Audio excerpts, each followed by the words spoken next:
అందరికీ నమస్కారం అండి. 10th క్లాస్ స్టూడెంట్స్కి ఇది ఒక అప్డేటు. వాళ్ళకి అడ్వాన్స్ సప్లిమెంటరీ పరీక్షలకి డేట్ ఇవ్వడం జరిగిందండి. అది మే 25వ తారీఖు నుంచి జూన్ 4వ తారీఖు వరకు ఈ సప్లిమెంటరీ పరీక్షలు నిర్వహించబడతాయి.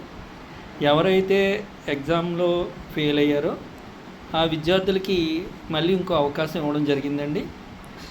అయితే ప్రభుత్వం వారు ఈ సప్లిమెంటరీ ఎగ్జామ్కి గాను ఫీజు 1వ తారీఖు నుంచి 9వ తారీఖు లోపల, అంటే మే 1వ తారీఖు నుంచి 9వ తారీఖు లోపల పే చేయమని నోటిఫికేషన్ ఇవ్వడం జరిగింది.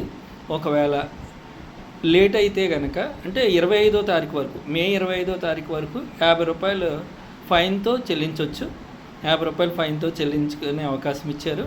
అలాగే ఎవరైనా సరే మార్క్స్ తక్కువ వచ్చిన విద్యార్థులకి, బాగా పరీక్ష రాసామని వాళ్ళకి ఒక ఫీలింగ్ ఉంటుంది, అయినా కానీ మాకు మార్క్స్ తక్కువ వచ్చినాయి అని ఉంటే కనుక వాళ్ళకి 2 ఆప్షన్స్ ఇచ్చారు. రీవెరిఫికేషను, రీవాల్యుయేషన్ అనే 2 ఆప్షన్స్ ఇచ్చారు. వాళ్ళు 1వ తారీఖు నుంచి 7వ తారీఖు లోపల చెల్లించాలండి రుసుము.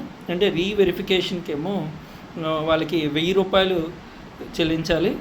1000 రూపాయలు కట్టిన వాళ్ళకి వాళ్ళ ఎగ్జామ్ పేపర్ కాపీ ఇంటికి పంపించడం జరుగుతుంది. రీవెరిఫికేషన్ అది. రీవాల్యుయేషను అంటే రీకౌంటింగ్ అనేసి ఇంకోటి ఉందండి. ఆ రీకౌంటింగ్కి 500 రుసుము చెల్లించాలి. 500 రుసుముతో వీళ్ళు రీకౌంటింగ్ చేసుకోవచ్చు. రీకౌంటింగ్ అంటే ఓన్లీ మార్క్స్ని ఎక్కడైనా మిస్ అయితే కనుక వాటిని కౌంట్ చేసి వేయడం జరుగుతుంది. ఇలా రీకౌంటింగ్, రీవాల్యుయేషన్ అంటే 2 ఆప్షన్స్ ఇవ్వడం జరిగిందండి. అందరూ కూడా ఈ అవకాశాలను ఉపయోగించుకుంటారని కోరడం జరుగుతుందండి.